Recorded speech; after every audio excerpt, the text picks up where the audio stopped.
Well, this picture relates to when I was roughly, I'd say, 6 or 7, around the time of when you actually got confirmed. And it's basically the first time I experienced fear.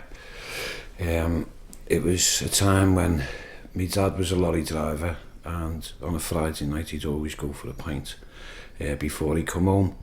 But unfortunately at that time, as we always seemed to run out of electricity, so we'd all sit around the fire waiting for me dad to come home and tell ghost stories. But anyway, this particular Friday, we've been telling ghost stories. The lecky had obviously gone as usual, and we were just sitting around the fire telling the ghost stories, and then I was asked to go and find whether my dad was at the pub. So anyhow, at the end of the street was where my godfather, whom when I got confirmed, lived. So maybe he did, I don't really know because I obviously couldn't speak to him now, but maybe he did purposely know and knew that I was actually going to be going looking for me dad. So anyhow, I'd been sent out and I walked down. It was in the winter and it was pitch black, bearing in mind I was 6 or 7, just a child basically. And I was walking along the road and I come to the house next to me godfather's, and it was a derelict house. It was a 3-story with just no windows in. It was, just barely standing there like a skeleton. And suddenly I just heard like a woo, somebody making a noise, and I've actually looked up and just seen what I assumed was a ghost in real life. It turned out it was me stepfather, I should say godfather, actually standing there with a sheet on, with a ping pong balls painted black as eyes, with elastic band round. And I just looked up and seen him, and the fear that actually went through me was unbelievable. Anyhow, there was a main road, and I'd actually ran across the road and nearly got myself ran over. And I just didn't want to go back the street, and I sat outside outside the Chaucer pub and Bootle waiting for me dad to come out, and he brought me home. And that's basically my first experience as a child, is fear, because it seriously was fear.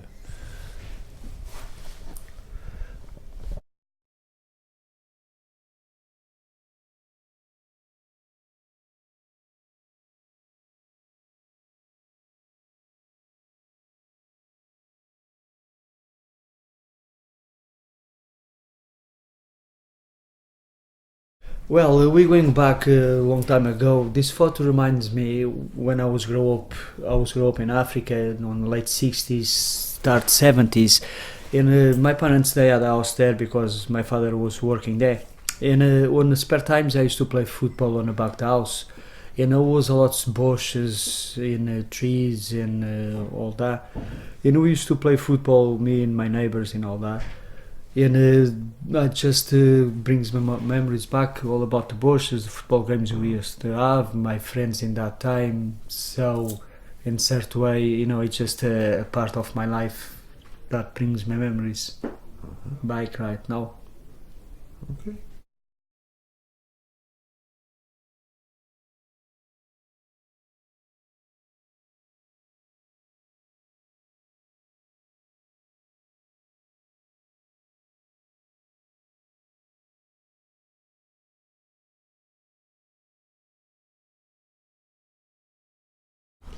Um, I was going back a good few years now. Living in Seaforth at the time. My dad was a docker. And my mum entered a competition in the Echo and won a house through the Echo, and the house that was won was up in Netherton Way. But it was built right next to farms and like forest, so we were out in the wilderness. And to me it was all brand new, it was nothing I'd seen before. And I was only a young kid at the time, 3 or 4. So it was like a new adventure for me. The tree thing was one of the very first things that I can really remember when I was a kid. Maybe because I hurt myself, fell on my head. All I can really remember about it is it being not far from where I lived, as in 50 yards from the front door, which I wasn't used to seeing when I was growing up in Seaforth by the docks and that. Yeah. I suppose the tree itself just enticed me to climb it, you know.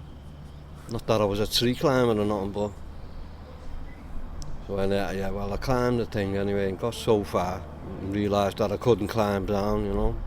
So I was sort of like stuck.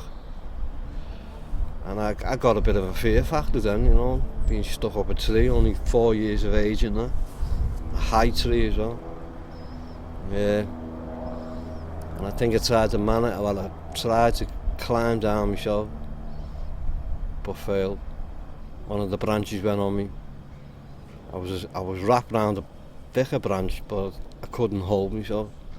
Just sort of twisted, landed on my head. It's a few branches on the way down. I can remember that clearly. That sticks in my head more than the fact of hitting the floor, you know, which you can't really remember much about. But look, the lucky thing about it, with being so close to where we just moved to, you know, the parents were pretty close at hand, you know. I think I have got a scar off it, I'm not sure, you know what I mean? It's like my man keeps telling me it's a birthmark. I think it was on a fell out of the tree. My life's gone backwards since then. But you survived to tell the tale. I'm still here to tell the tale. Ah, thanks for that, mate. That's No problem. brilliant.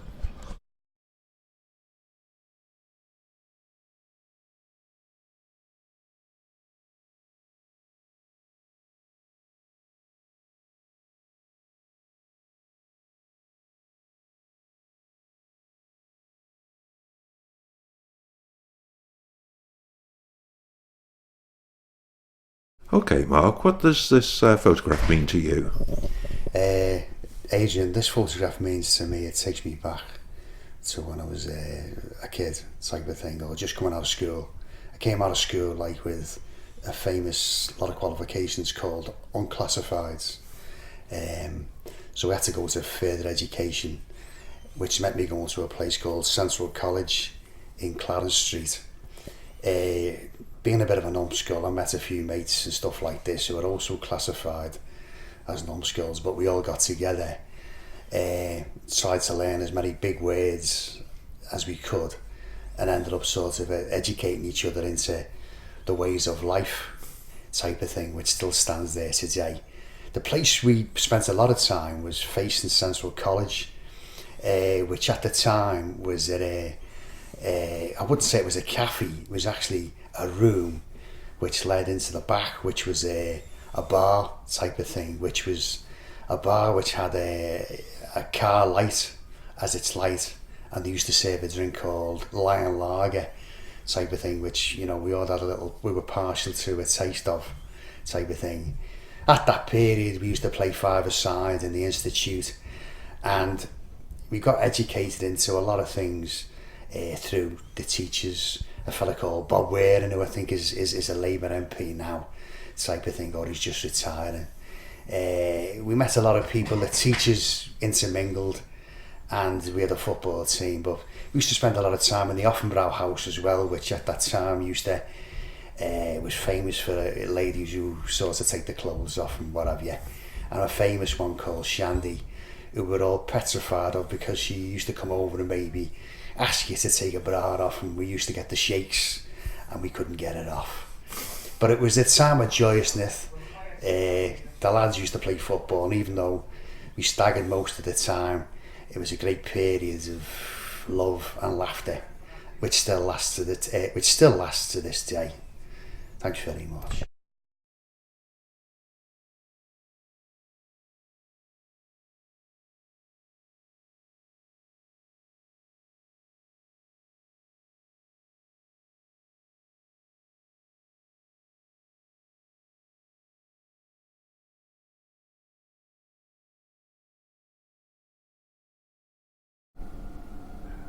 Okay, Bernie, can you tell us what the significance of the lock of hair in the photograph is? Well, at Herschel Street, the place where we were born and brought up, Mum had a shoebox with all little keepsakes, photographs, and we were all very intrigued by this little envelope. And wrapped in this envelope in tissue was a lock of lovely blonde hair. We since later found out it was a hair from the brother we never knew. He died 18 months, 8 years, aged 18 months, and we used to get this little lock of hair out every so often, look at it and feel the aura about it, and put it back secretly because we didn't want Mum to know that we'd looked at this lock of hair. And this other picture, Bernie, can you tell us about that? It's very real to me, although it's been photoshopped. It shows Dad walking from the pub, which is right at the rear of the house, coming home, and myself, brothers and sisters, standing on the step. Dad only had to walk along that street, swing on the lamppost, and he was home.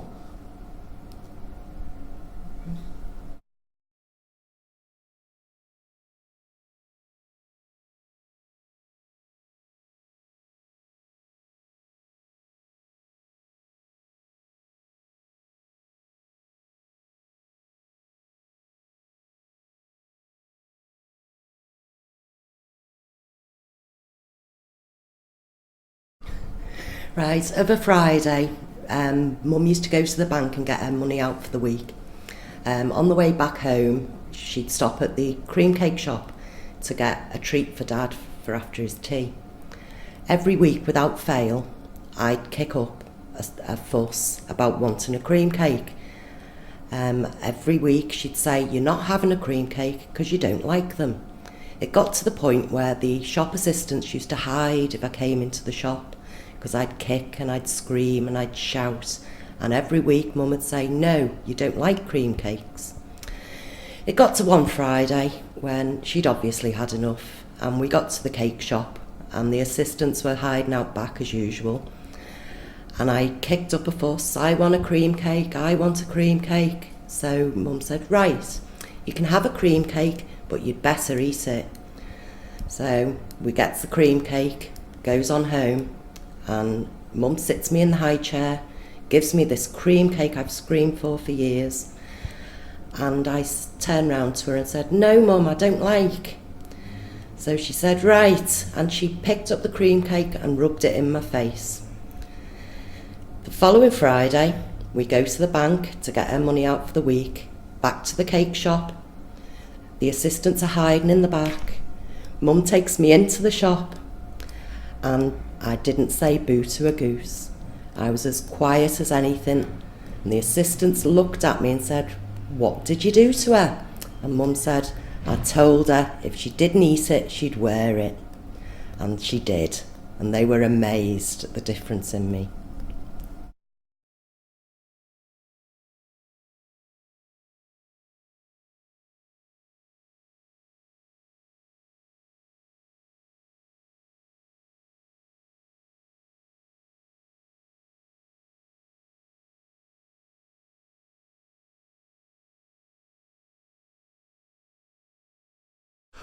All right, Chris, do you want to tell us about your picture?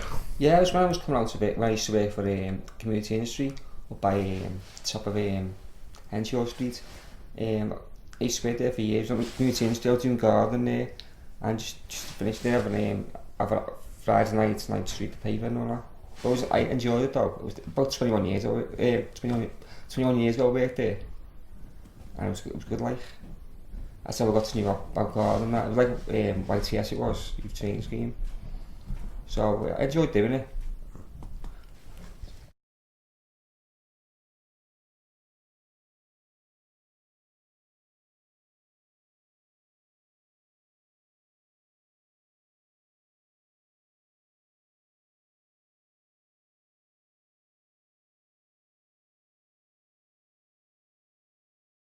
So, Steve, a drain pipe and a football. What's that all about? Well, a drain pipe and football. It's about my brother.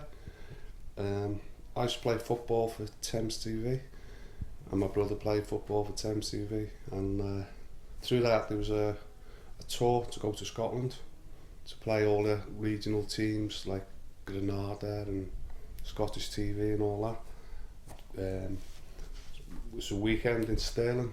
I thought it'd be great, all the gang of lads going out together, you know, having piss up and whatever. And my brother looking forward to it, but through work they wouldn't let him go, so he had to stay behind, and he was really pissed off about having to stay behind.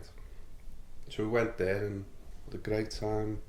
People from Coronation Street playing football against them and all that, and it's just coming home on a coach, got back to Thames TV studio and coming into Teddington Lock where it was, and at the gates someone was waiting for me, called me off the coach and sat me in this little room and told me that my brother had died.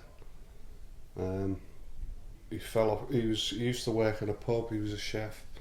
He worked in a pub and he lived in the pub upstairs. And so that night, where he should have been with us, playing football and everything, he just went out and thought, I'm going out getting pissed off and whatever. He got back and he couldn't get into his flat, which was like on the top floor. So he climbed up onto the roof and tried to sort of angle himself round where there was a window, a part open, and he got himself round, but he grabbed onto a drain pipe. It was one of them old, the new plastic ones. So as he grabbed onto that, it broke, it snapped, and he fell backwards and smashed his head and died. So he loved his football. He loved like going out, enjoying himself, and he'd have loved to be there, you know. And because someone at work said, "No, you can't go," he was that pissed off. He just, went and got pissed and ended up, killing himself basically. So it's just the memory of that, really, the football and the drain pipe. That's it. And the thing afterwards is like going back to the pub, pick up his stuff, and it was like really airy. It was like a dark night, windy night, and the pub was empty, all dark, all the lights, most of the lights were out, and I had to go and pick his stuff up. And as I was walking to the pub doors sort of opened on their own for me. Just thought it was weird. It was like a really airy night and windy and cold and dark and everything, and these doors just swung open for me. So I walked in. It's weird. Very weird.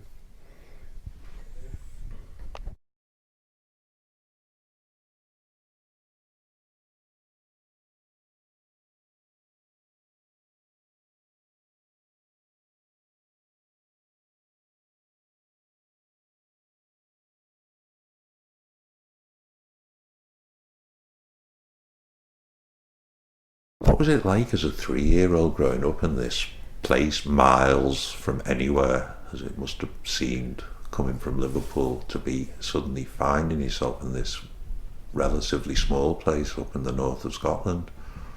It felt different. It was like, because I was only 3, I didn't have like that much knowledge of what it would be like in Liverpool at that age either. So it was more like a sense. You always had a sense that you were different, a feeling that you didn't belong. When you were with like a group of people, there was always something that held you back from like, joining in things and totally being yourself, because you knew you were different, but you, at 3 you didn't know why you were different. Even like being a different colour, at 3 you didn't sense that there was anything wrong. You didn't know there was anything wrong with that, but the way people talked to you and looked at you and treated you, you were always questioning what's wrong, what is it that's different. So you kind of like grow up always questioning everything, and because people do treat you different, you're always expecting it then, so you can never kind of relax around things. You're always working out how to blend in with people and kind of waking them out all the time, so to kind of see how you can be. So it's like you're observing all the time. At first, it was like coming to Liverpool, you still had a sense of belonging at a younger age because you're coming and being with family. So you felt like you belonged, which made me long to always want to live in Liverpool when I was younger.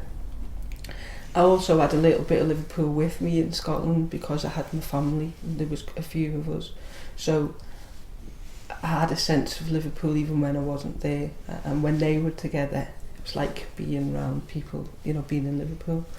But as you get older, and you because you're trying to adjust and your behaviours are changing to fit in, you're fitting in less in Liverpool, so you start getting that alien feeling when you come down there as well, and people can see your difference in you because you picked up all behaviour from where you live in, and so it felt less and less like it belonged. So I would see Liverpool from a different perspective then, because whereas before I felt like it was my home and where I belonged, it was just another place where I was having to try to fit in the end, so I would separate from being around the family and that sort of thing to finding new things about Liverpool, which was a good thing because I looked into sides of it where that people don't when they live there, and I was appreciating the city from a different perspective, the arts and the culture and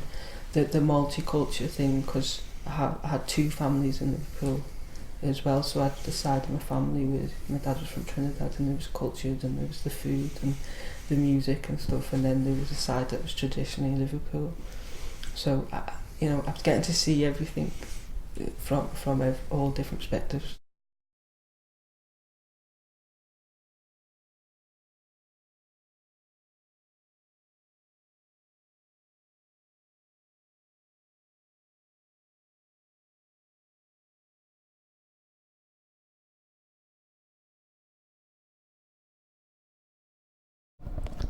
Okay, Steve, could you tell us about the memories behind these images?